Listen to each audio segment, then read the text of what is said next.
Welcome to this quick guide on adding captions and credits to an image carousel in WordPress. We'll keep it simple and easy to follow so your carousel looks great and each image is properly credited. Start by opening your browser and going to WordPress. Click the login button at the top right and choose Continue with Google. Select the account linked to your WordPress site for a fast, secure login. Once in your dashboard, go to the Quick Links section and click Edit Site. This opens a site editor where you can manage your page elements. Next, locate the image carousel block you want to edit and click to select it.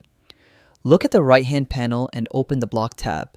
Here you'll find options for captions and credits. Turn on Show Caption and Show Credit.